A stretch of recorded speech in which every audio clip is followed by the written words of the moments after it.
Welcome now to Talk of the Nation tonight, this Saturday, where we want to inform you that yesterday the Ministry of Health reported that there was a yellow fever outbreak, which had claimed 3 lives. However, this has left many people wondering what yellow fever is, and to help us explain this tonight, we do have 2 individuals, which is a bit new to Talk of the Nation, at least for the last couple of months. And I will start with Dr. Atek Kajilita, who is also who's working the public health emergencies at the Ministry of Health, and over here on my immediate right, and over there on my far right is Anne Nachinsije, who's a health worker at the ministry and is also in charge of handling emergencies. Welcome to Talk of the Nation tonight. Thank you so much. And good evening, viewers. Yes, Good evening to all Ugandans. Thank you for honoring our invitation to come to Talk of the Nation tonight, especially to talk about an issue that Ugandans may not really understand so much. And I want to start with you, Anne, to brief as a health worker, what would you say yellow fever is? Okay, to begin with, Ugandans, yellow fever is a disease. It's a viral disease caused by a type of virus called flavivirus. It is transmitted by a mosquito of the type called Aedes. The whole thing, the mosquito is the vector. The whole thing begins, there is a reservoir, and the reservoir are primates living in woods and forests. The mosquito does the transmission between the monkeys and also does the transmission between the humans. Okay. So in brief, once the infected mosquito bites the monkey with the virus, it will transmit that virus to the human being, and then once the human being gets infected, she will develop yellow fever.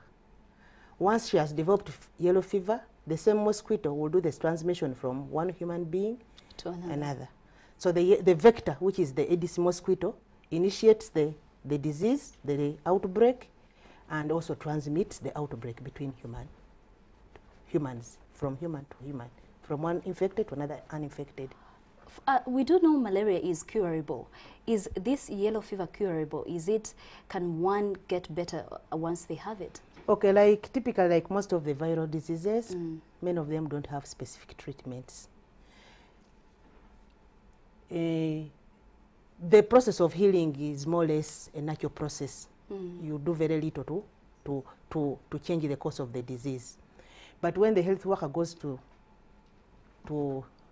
visit a health facility, there are supportive treatments that can be given to try and enhance your chances of what? Of recovery. So in brief, the disease doesn't have any specific treatment, but with supportive treatment, the chances of recoveries can be enhanced. Okay, maybe over to you, Dr. Atek. What has been your experience? Because I would imagine you've interacted with different patients that have had yellow fever. What has been your experience with this disease? Yeah, the experience is enormous. The issue is that this is a disease that basically can affect 15% of the people that will be infected. So those are the 15% can go into severe form of the disease. But 50% of those 15% will die. And that's why you see us very, very serious. You're saying 15%? 15% for those who can be bitten by the mosquito, 15% of them will go into severe form of the disease. Okay. So basically 80% will be there, and they can even get out of it. They will get But the mild 15% that even get, notice. 50% of them will basically die. That's why you see out of the 4, Okay. 3 are already dead. So that's why how serious the disease is. So really, it is a hemorrhagic fever.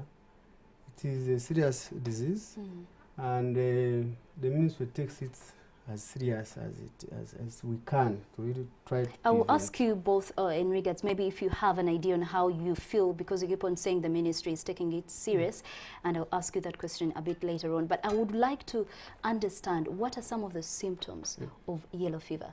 Because someone could be hearing yellow fever for the first time, actually. What are some of the symptoms?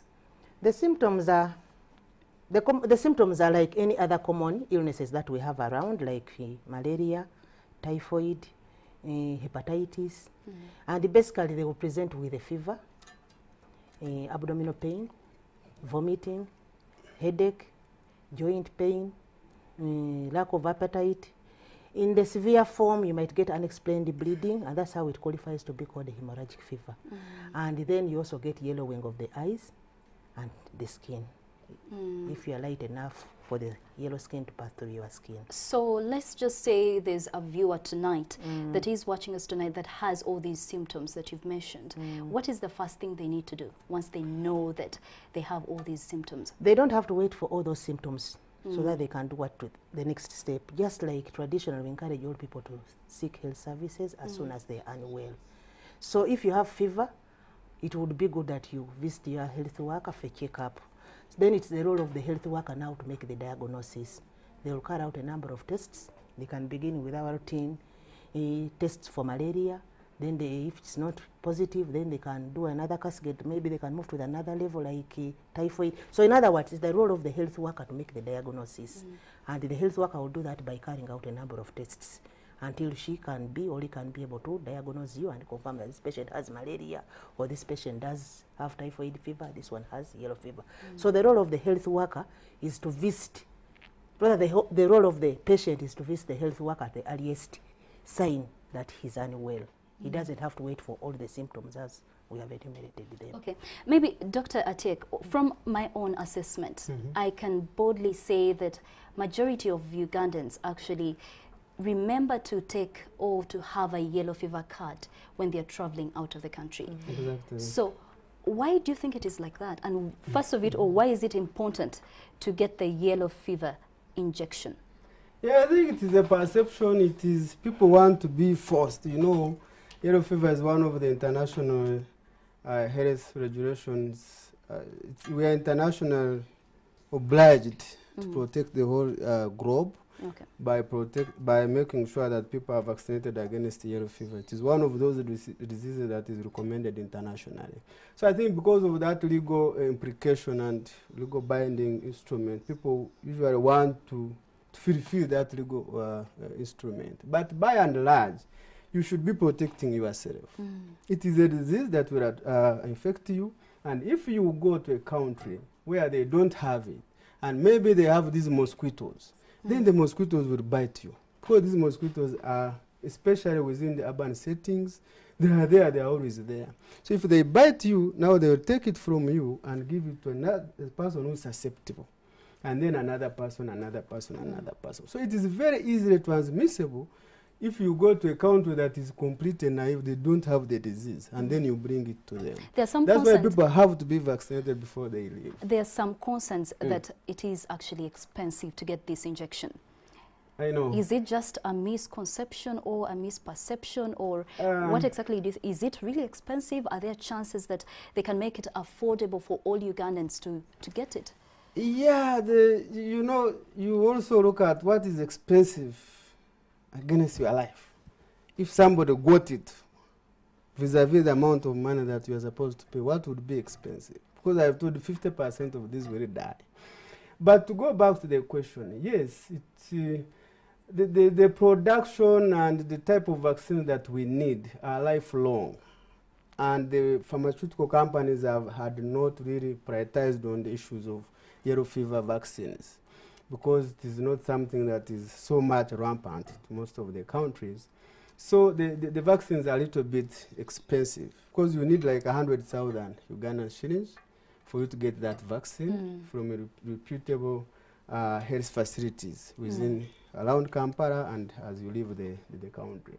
But we are making efforts as government, as Ministry of Health, to ensure that we have mass vaccination, routine vaccination for all the Ugandans. Because we are seeing it time and again that yellow fever is becoming a serious public health threat. We have had numerous outbreaks before, in 2010 in Agago, 2016 in Kalangala, Masaka, Rukunjiri, and now you can see Moyo, Burisa. So it is something that we're engaging WHO and ICG and all these international companies to see that we can secure vaccines for all the Ugandans. And maybe over to you, Anne, we should also inform the public, after taking this injection, after how long do you need to take it again? Or the current vaccine, which is on the market, once you take it, you get immunity for the rest of your life. Yeah. So a single dose can protect you for the rest of your life. Interesting. And to our viewers, so you may probably find 100,000 probably fair, considering life. it is for life. Yeah. So let us move on to the issue that I talked to you earlier, the fact that there are so many fake yellow fever cards on the market. It is very easy for a person traveling out of the country to move probably near the airport or somewhere close and actually get it.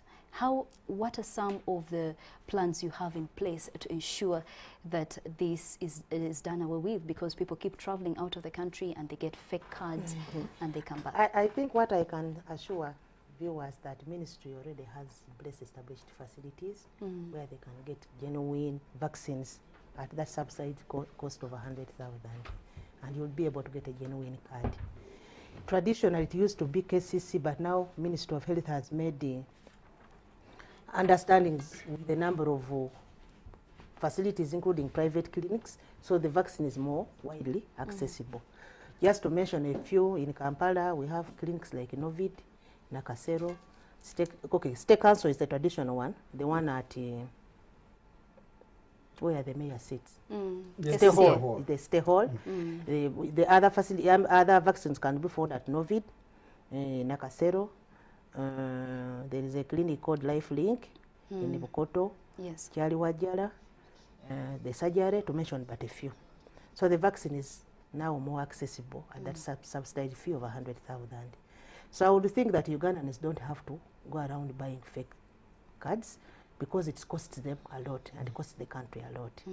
First of all, if they are caught at their final destination, many things will happen to them. They will face the cost of repatriation, and that is not good for them. And if they are not repatriated, they can be vaccinated at site, at that final destination, at more likely at a higher cost than what they should have been vaccinated here. So I would encourage Ugandans, I think they need to do the right thing. Let them get the genuine vaccine and get the genuine So they card. shouldn't wait until they get the illness. They should just get vaccinated as soon as possible. In this outbreak mode, those who can afford it privately could, but the government is also making efforts as part of our response efforts to order vaccines through the support of World Health Office here. And very soon, I think, like you had yesterday when the minister was issuing the press release, we expect doses that are going to be enough to vaccinate all those people in the outbreak districts. Okay. So for free. For free. Okay. So for those who are in the affected district, the Ministry of Health, as part of the response strategy, will be able to provide vaccines for free. For others who may not have that opportunity for now, I think they can look around and see if they can meet the cost. Maybe to make it easier for the people watching us, can I boldly say that yellow fever is the worst form of malaria? No, the two are not related. The two are different, two are not related at diseases. all. But in addition to the vaccine, there are other things that they can do, Okay. because there are other things that predispose people to the disease. And one of the other common risk factors is living or working near forests. So for those people who are working near, they need to take more protection so that they can avoid the mosquito bites. They can sleep under mosquito nets, they can use mosquito repellents, they can also be indoors earlier, because those mosquitoes also have particular moments at which they bite. That can help those who may not be able to afford. So it doesn't only have to be the vaccine, there are other things you can do. And finally, but not least, as we have said before, also quick visit to the health facility can be able to save life. Once you get the symptoms. Yes. Any last remarks? Just in a Yeah, few the seconds. last remarks would be to reassure Ugandans that they are safe. The Ministry of Health is doing all it takes. We have already had a meeting at the national level. The National Task Force has met. We have made the response plan. We have already sent the National Rapid Response teams to all those affected districts. Moyo, Bulisa, Kagadi, all our teams are already on the ground. We want to map up and do investigations and estimate the risk, and then we're able to get the vaccines as quickly as possible and vaccinate the people. So we are on top of the situation. Thank you so much for coming to our studios tonight. You're welcome. Because there were some concerns on why we are making it like a big deal, yet it's just 4 cases. But again, I think from what you're saying, it is actually serious, and we need to deal with it as soon as possible.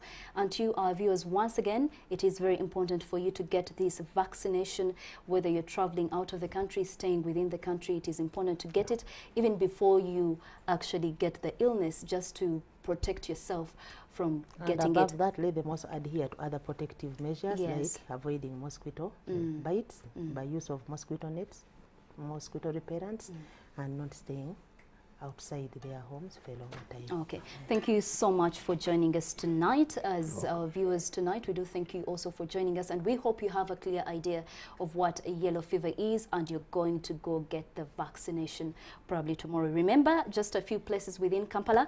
You can go to Novik City Council, Nakasero, Lifelink, among many others. We'll continue updating you on this story. Thank you once again for joining us on Talk of the Nation.